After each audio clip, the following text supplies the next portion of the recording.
I failed at budgeting for 5 years. 5 different apps, 5 different spreadsheets, 5 different sets of rules I swore I'd finally follow this time. And every single time, by week 3, I was right back where I started, staring at my bank account, feeling like the problem was me. Then a psychologist said one sentence that changed everything. Budgets don't fail because you lack discipline. They fail because of how your brain is actually wired. And once you see the mechanism behind it, you can't unsee it. There's a completely different system, one that works with your brain instead of against it. And by the end of this video, you'll know exactly how to build it. Welcome to Cognitive Cash, where we take the psychology behind your money seriously. Here's the part almost nobody says out loud. This was never really a you problem. Depending on which study you look at, somewhere between 60 and 80% of people who start a budget abandon it within a few months. That's not a small failure rate. That's basically everyone.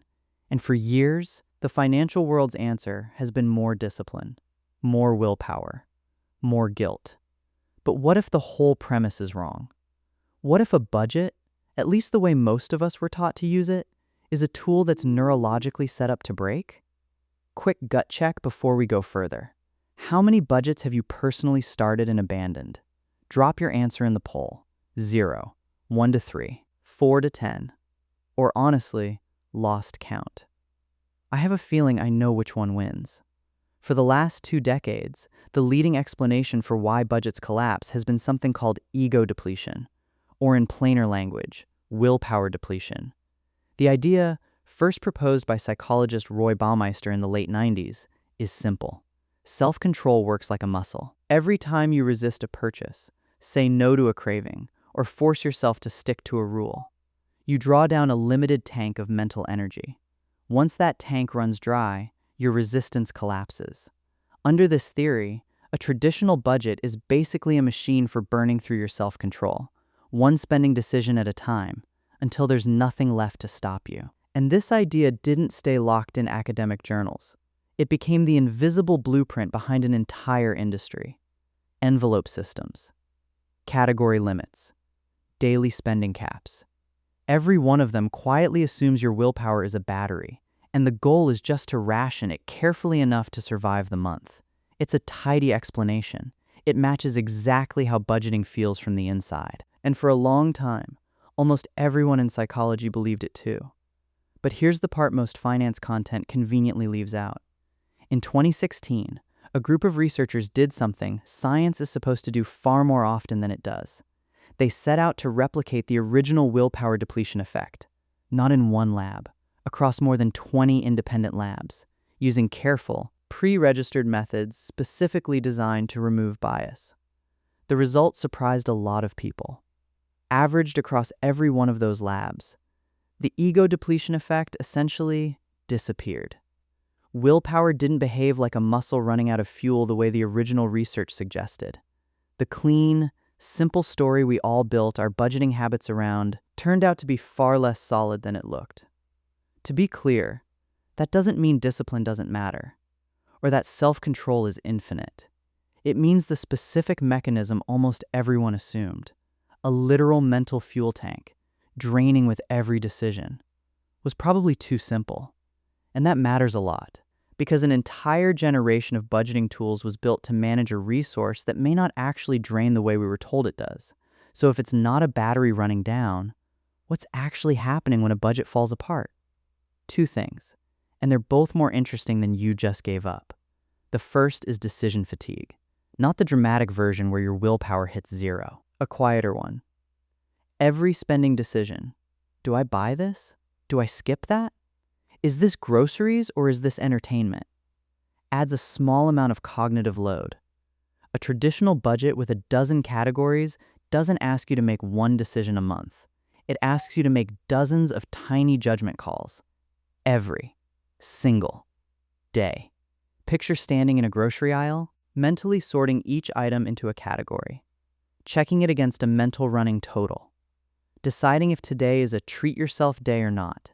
That's not one decision. That's 10 small decisions in the span of a 5-minute shop. And judgment quality erodes with volume, long before you'd ever call it depleted. You start taking shortcuts. You start rounding numbers in your own favor. Not because you're weak, because that's exactly what a brain does when the number of decisions keeps climbing. It looks for the fastest exit. Real talk in the comments. What's the budgeting app that finally broke you? YNAB? Mint? A color-coded spreadsheet you swore by for exactly 3 weeks? I want to see the graveyard. The second piece is something called restraint bias, and it's almost cruel in how well it explains the budgeting cycle. Restraint bias is the tendency to overestimate your own ability to resist temptation, especially right after you've successfully resisted it once. Researchers studying this pattern found it clearly in areas like smoking cessation. People who felt most confident in their self-control were, ironically, the ones most likely to relapse, because that confidence led them to put themselves in riskier situations they assumed they could handle. Now map that onto budgeting. Week 1, you stick to the plan. You feel strong. That success quietly convinces you that you've got this handled. So by week 2, you're a little looser about tracking every purchase. You believe you don't need the guardrail anymore. Right at the moment you actually need it most. The budget doesn't fail because you're undisciplined. It fails because succeeding at it, even briefly, tricks your brain into lowering its own defenses. There's a simpler way to think about all of this. The part of your brain responsible for planning, weighing trade-offs, and overriding impulses, the prefrontal cortex, is also the part responsible for basically every other demanding mental task in your day. Work decisions, conversations, planning your commute. It's not a bottomless resource. And a budget built on dozens of daily microjudgments is competing for the exact same mental real estate as everything else you're trying to think clearly about. So here's where we actually land. Not your willpower ran out. The evidence for that specific idea is a lot shakier than most finance content lets on. The real story is a system that demands too many small decisions, combined with a bias that convinces you the system is optional the moment it starts working. Put those two together, and a traditional budget isn't just hard to stick to. It's built to be abandoned. If you've ever felt like a failure because you couldn't stick to a budget, hit like right now. You're not broken. The tool was. So what actually replaces it? The most consistently supported approach in behavioral psychology isn't a stricter budget. It's something called an implementation intention, a simple if-then plan decided in advance, long before the moment of temptation ever shows up. Psychologist Peter Gallwitzer has spent decades studying this, and a meta-analysis reviewing dozens of separate studies found implementation intentions dramatically outperform general intentions. Plans like, I'll spend less, at actually changing behavior. The reason is almost boring in its simplicity. An if-then plan removes the decision entirely. You're not relying on willpower in the moment, because the moment was already decided for you, days or weeks earlier, when your brain was calm and had nothing in front of it to resist. Here's what that actually looks like. Instead of 12 spending categories to police every single day, if I get paid, then $400 moves to savings before I see the rest of it. If I'm at checkout and it wasn't on my list, then it goes back. No debate, no negotiation. If I want to eat out, then it has to be planned the night before. Not decided hungry at 6 p.m. Notice what's missing. There's no daily tracking, no constant mental math, no dozens of tiny judgment calls stacking up over the course of a day. There's one rule, already decided, sitting there and waiting for the exact moment it's needed. You're not managing a shrinking battery. You're not relying on a confidence that will quietly turn on you. You're just executing a decision your past self already made for you. This is the actual shift. A traditional budget asks your brain to make the same hard decision, over and over, dozens of times a week, and hopes willpower carries you through to the end. An if-then system moves the hard decision to a single calm moment and turns every future instance into something much closer to a reflex. You're not fighting decision fatigue because you've removed the decisions. You're not vulnerable to restraint bias because there's no ongoing battle to feel falsely confident about. This was never about having more discipline than everyone else who's tried and failed at this. It's about needing less of it in the first place. So no, budgets don't work. At least not the way most of us were taught to use them. not because you're lazy, and not because you don't care enough about your money.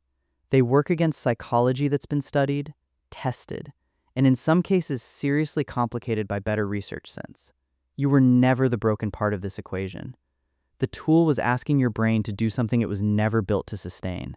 If there's one thing to take from all of this, it's this. Stop trying to out-discipline your brain and start designing around it instead. Decide once, when you're calm. Let that decision run on something close to autopilot when temptation actually shows up. That's the entire method. If this changed how you think about money, subscribe to Cognitive Cash. This is exactly the kind of thing we dig into every week. Like this video if it hit home. Share it with the person who's on their 5th budgeting app this year. And drop a comment with one if-then rule you're setting up.